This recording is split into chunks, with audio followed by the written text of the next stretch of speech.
we'll move on to a movie that Sean and I saw over the weekend, which was Haywire. This is a Steven Soderbergh movie. It tells the story of Mallory Kane, and she's played by MMA fighter Gina Carano. Carano, did I mispronounce it? Thank you.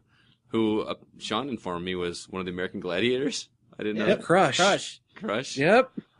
Hot. That's pretty cool. I did not know that. So, anyway, she is a gorgeous. She really is. But in this, she plays a freelance covert operative, and she, along with some other members of her team, are hired to perform jobs that governments can't authorize. That kind of thing. You know, kind of be swept under the rug. And one of these missions goes haywire.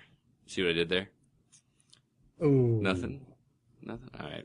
Anyway, one of the missions goes wrong, and Mallory's double-crossed and basically marked for death across the world. And the movie follows her attempts to escape while taking revenge and protecting her father, who's back home. So, all this, I know the story's not real original. It does succeed in having that distinct Soderbergh flavor, if that makes sense. You guys his movies just have a certain tone to them. You can kind of feel it. There's a pretty impressive cast too, between Michael Douglas, Ewan McGregor, Antonio Banderas, and Michael Fassbender, amongst others. There's a serious mood evident throughout the movie, though, like I said, and regardless of what the trailer portrays, this isn't a summer action flick like it looks like. The action sequences are incredibly impressive, but they're somewhat sparse between a lot of moody dialogue, in my opinion. But those action sequences are fantastic to watch. The choreography is phenomenal. Just the fact that fights break out in completely unexpected places and kind of blow you away with how cleverly they're put together is just awesome. You really kind of almost feel every punch and kick from her or at her in this movie. Everything just feels very solid, and I winced on more than one occasion in a lot of those fight scenes. So. Sean, you saw this as well. What did you think? Did you like it a lot as well? Or? Yeah, I thought it was good. It had a very deep tone to it. I thought the action sequences were incredibly concise and tight. Mm-hmm. And, you felt every blow. I mean, it seemed ultra-realistic from a standpoint of, I think she just punched that guy for real. Yeah. And so, I mean, the movie was great.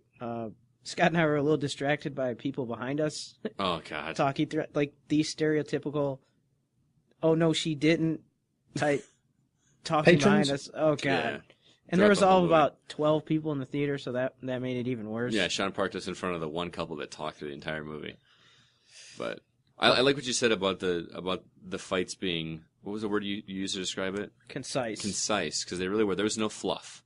Like, everything that happened in the fights was important to that particular scene. There was no dialogue between the fights. It was just we know what's up. We're gonna fight each other right now, and it was cool. Yeah, there was no wasted movements. Just seemed ultra realistic. Yeah, and some of the like up the wall kind of goofy stuff wasn't goofy. Like it felt like okay.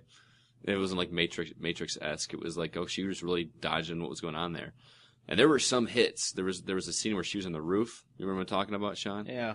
Where, like, we both, like, oh, did one of those. And it was, you really felt the pain. But I did have some gripes with this movie, though, too.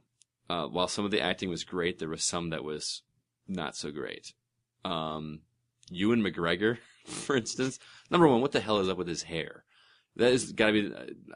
I'm not that guy that like notices this stuff normally, but Ewan McGregor's hair looked ridiculously terrible. Like that's all I could look at was his bad haircut. It was like a bowl haircut on the sides, but it stuck up straight. I don't know. It was bad. But Ewan McGregor without is he Irish or is he Scottish. With Ewan McGregor doing a non-Scottish accent sounds terrible.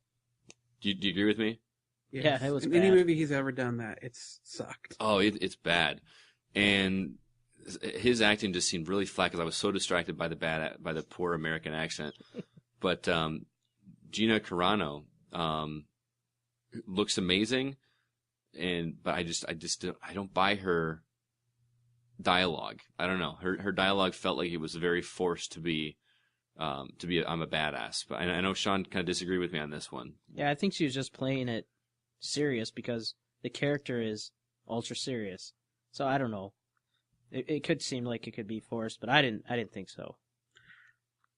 I'd heard that her voice was overdubbed through the entire film by someone else. Do you know if that's true or not? I have no idea. That's the first I've heard anything about that.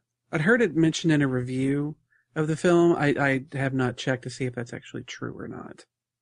I'll have to check into that, but that'd be a lot of work. Yeah.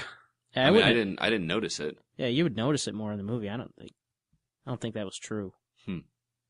We're not talking about overdubbing Aunt Beru for a few scenes. All right. So what would you give it out of $10 Sean? 7. 7. I said 6. And the only reason I gave it lower than that is because a big factor for me in movies is rewatchability. This is a really good movie that I'll probably never watch again. Like it was really well done. Okay. I just don't have a desire to see it again, if that makes sense. So Yeah. So that's Haywire. Sean gives it a flat 7, and I give it a flat 6 out of $10.